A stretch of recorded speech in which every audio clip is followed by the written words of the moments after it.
नमस्कार दोस्तों, रहस्यमय दुनिया चैनल में आप लोग का फिर से एक बार स्वागत है। तो आज भी मैं आप लोगों के लिए कुछ डरावनी भूतिया घटना की कहानी लेकर इस वीडियो में हाजिर हुआ हूँ। मैं आशा करता हूँ कि आप सब लोगों को ये कहानियाँ पसंद आएंगी। तो चलिए शुरू करते हैं आज की हमारी पहली कहानी से। ऑटो रिक्शा ने सुबह 5:30 बजे मुझे कॉलेज गेट के पास उतार दिया। मैं 2 महीने की लंबी छुट्टी के बाद मैं अपने इंजीनियरिंग के लास्ट ईयर कंप्लीट करने के लिए कॉलेज वापस आया था। गार्ड गेट पर नहीं था, जो थोड़ा अजीब था, लेकिन क्योंकि अभी बहुत सुबह का टाइम था इसलिए हो सकता है कि गार्ड अभी नहीं आया हो। मैंने अपने हॉस्टल की ओर जाने लगा और अपने ट्रॉली को खींचना शुरू कर दिया। मेरा हॉस्टल मेन गेट से लगभग आधा किलोमीटर दूर था। कॉलेज के विशाल कैंपस के चारों तरफ पेड़ लगे हुए थे और हल्की हल्की ठंडी हवा चल रही थी, जो कि मुझे बहुत ही सुकून महसूस करा रही थी। आमतौर पर इस समय कुछ स्टूडेंट के साथ साथ कॉलेज के प्रोफेसर इस रास्ते पर अपने पालतू जानवरों के साथ जॉगिंग या पैदल चलते हैं और स्वीपर झाड़ू लगाते रहते हैं और कॉलेज टीम के खिलाड़ी ग्राउंड में प्रैक्टिस करते देखे जा सकते हैं। लेकिन उनमें से कोई भी वहां नहीं था। किसी भी प्रकार की आवाज वहां पर नहीं थी। वहां सिर्फ नेचुरल साउंड्स थे। सब कुछ मैं सुन सकता था। पत्तियों की आवाज, पंछियों और मेरे ट्रॉली के व्हील्स की आवाज भी मैं सुन सकता था। तब मैं ये सोचने लगा कि कहीं छुट्टियों को किसी कारण से बढ़ा तो नहीं दिया गया और मैं इस कम वक्त 250 एकड़ परिसर में पूरी तरह से अकेला हूँ। ऐसा होने की संभावना मुझे चिल कर रही थी, जैसे मेरे माथे पर पसीने की छोटी बूंदें ठंडे हवा में मुझे ठंडक पहुंचा रही थी। मैंने अपने सेलफोन निकाला और अपने दोस्तों से पूछा कि वो आ रहा है या नहीं। उसने मेरा कॉल लगभग तुरंत उठा लिया और कहा कि वो पहले से ही हॉस्टल में ही है, लेकिन पूरी तरह से अकेला है और उसे डर लग रहा था और वेकेशन एक्सटेंड हुआ है। इस तरह की कोई भी न्यूज़ उसे भी नहीं प्राप्त हुई। ये मेरे लिए राहत वाली बात थी। मैं हॉस्टल पहुंचा, अपने रूम में गया और वहां अपना बैग रख दिया और फिर अपने दोस्त के कमरे में चला गया। वहां वो नहीं था। मैंने सोचा कि वो किसी और के कमरे में हो सकता है, इसीलिए मैंने उसे ढूंढना शुरू कर दिया, लेकिन वो कहीं भी नहीं मिला। आखिर में जब मैं हॉस्टल के लॉबी में था तब मेरे पॉकेट में रखा मेरा सेल फोन वाइब्रेट करने लगा। वो मेरे दोस्त का ही कॉल था। इससे पहले कि मैं उसे कुछ पूछ सकूं, उसने एक बहुत डरावनी आवाज में पूछना शुरू किया कि मैं कहाँ था। मैंने उससे कहा मैं हॉस्टल में ही हूँ और मैंने उससे कहा कि मैं तुम्हारे कमरे में गया था और अभी हॉस्टल के लॉबी में हूँ। फिर वो सचमुच मुझ पर चिल्लाया और बोला, यह कैसा मजाक है? मेरे साथ ऐसे भद्दी मजाक मत किया करो, बंद करो ये मुझे एक मजाक के रूप में लग रहा था, जैसे कि वो मुझे बेवकूफ़ बनाने की कोशिश कर रहा हो, क्योंकि मैं वहाँ अकेला था। मैंने फ़ोन को डिस्कनेक्ट कर दिया। मुझे अब कुछ ठीक नहीं लग रहा था। मुझे बहुत ज़ोरों से पेशाब आ रही थी और मैं वहाँ ये सोच रहा था कि सब कहते हैं कि जब आप डरे हुए होते हैं तो आपको पेशाब लगने की अनुभूति होती है। मैंने फिर अपने आप को समझाया कि ये सब एक प्रैंक है, लेकिन ये प्रैंक जैसे मेरे पर काम कर गया।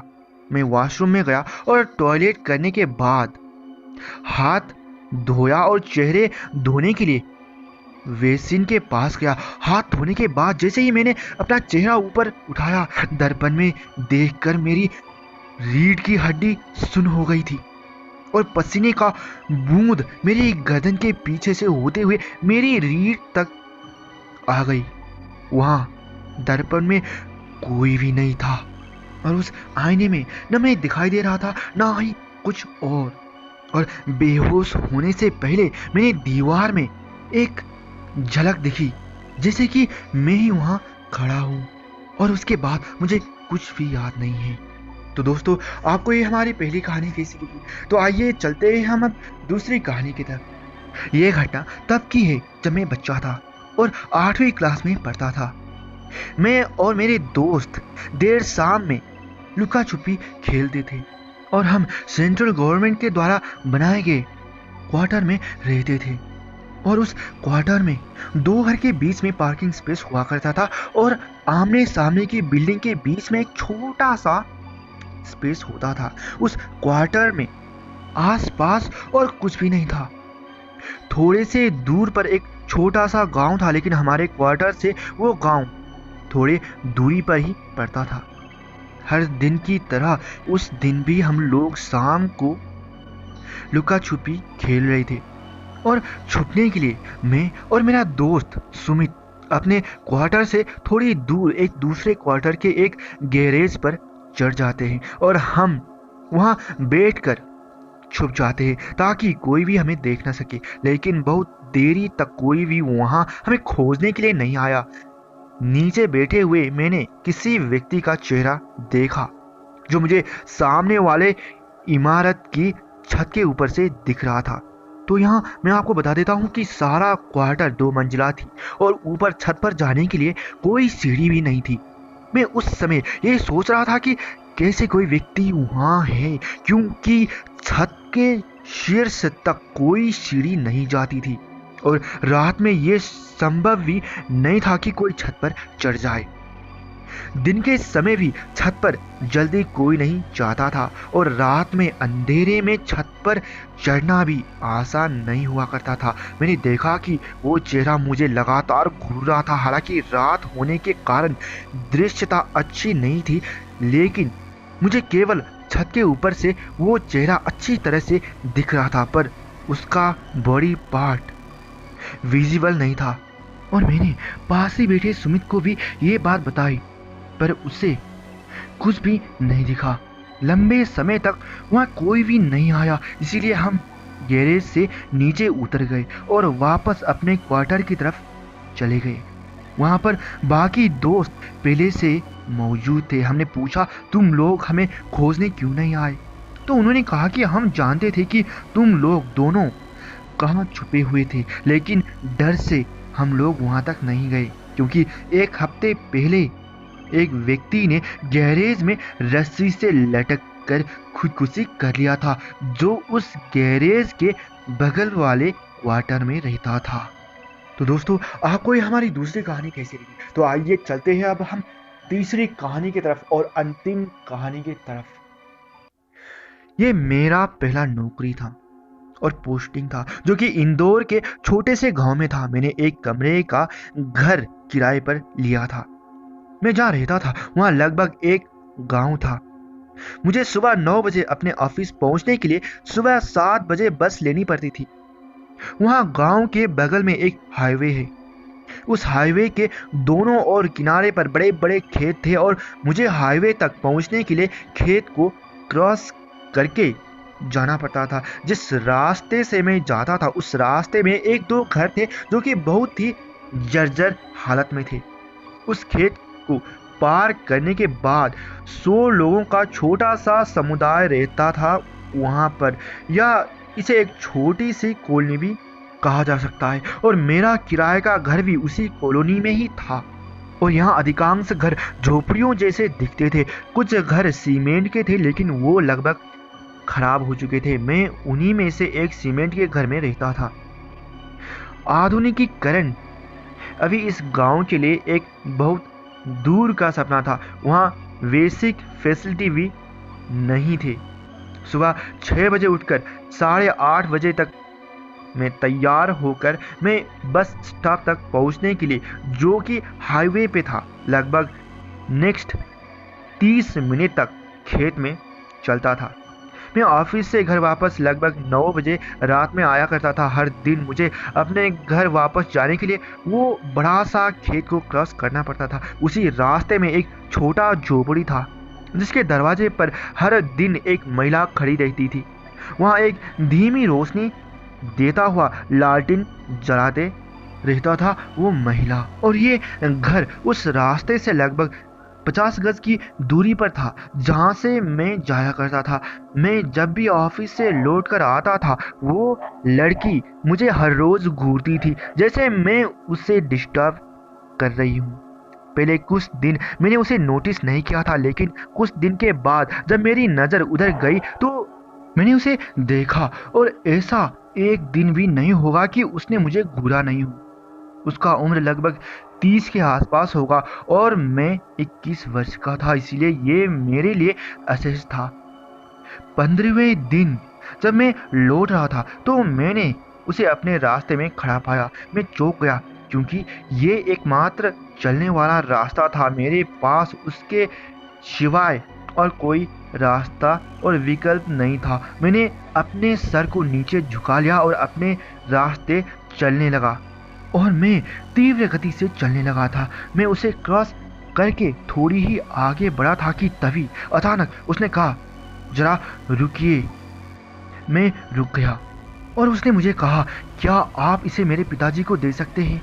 उसने मुझे एक छोटा प्लास्टिक का बैग दिया, और मैंने कहा, लेकिन मैं तुम्हारे पिता को नहीं जानता।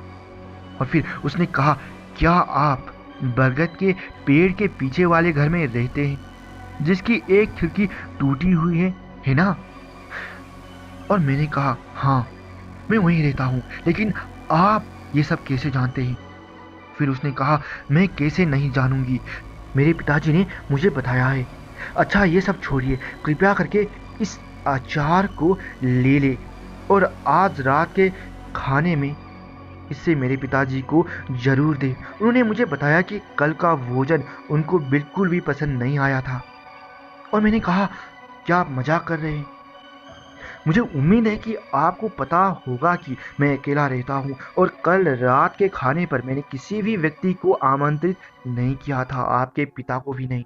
और फिर से उसने कहा, अच्छा, सच में?